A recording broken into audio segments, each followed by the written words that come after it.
বাংলাদেশ না থাকলে থাকবে না পাকিস্তান। আধিপত্যবাদের বিরুদ্ধে তৈরি হবে দৃঢ় অবস্থান। অবাক করা তথ্য, আধিপত্যবাদের বিরুদ্ধে রুখে দাঁড়াতে পাকিস্তান নিতে পারে শেষ পর্যন্ত টুর্নামেন্টে অংশ না নেওয়ার সিদ্ধান্ত। এই অনিশ্চয়তার প্রেক্ষাপটে 2026 টি-20 বিশ্বকাপ সামনে রেখে জাতীয় দলের সব প্রস্তুতি আপাতত স্থগিত রেখেছে পিসিবি। এর মানে কি দাঁড়ায়? সাধারণভাবে বাংলাদেশ ইস্যুতে সমাধান না হলে আইসিসিকে বিপাকে ফেলবে পাকিস্তান।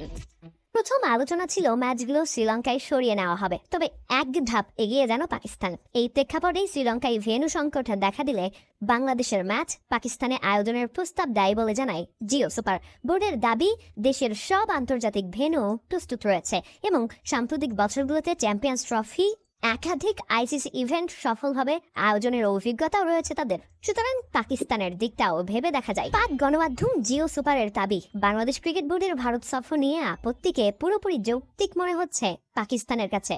পাকিস্তানি কর্তারা এগুলোকে মনে করছেন বাস্তব এবং গ্রহণযোগ্য। সূত্রগুলো নিশ্চিত করে, বাংলাদেশের বিষয়টি সমাধান না হলে পাকিস্তানও নিজের অবস্থান নতুন করে ভাববে। এছাড়াও ঘটনা আছে, পিসিবির অভ্যন্তরীণ আলোচনায় স্পষ্টভাবে ফুটে ওঠে কোনো দেশকে চাপ বা হুমকির মধ্যে রেখে বিশ্বকাপ আয়োজন বা ম্যাচ খেলানোর নজির তৈরি হওয়া উচিত নয়।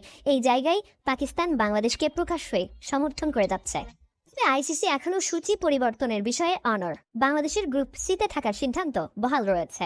সূচি অনুযায়ী বাংলাদেশের বিশ্বকাপ সফর শুরু হবে কলকাতায়। আইসিসি বিসিবিকে জানিয়েছে, বাংলাদেশ দলের জন্য নির্দিষ্ট কোনো নিরাপত্তার হুমকির তথ্য তাদের কাছে নেই।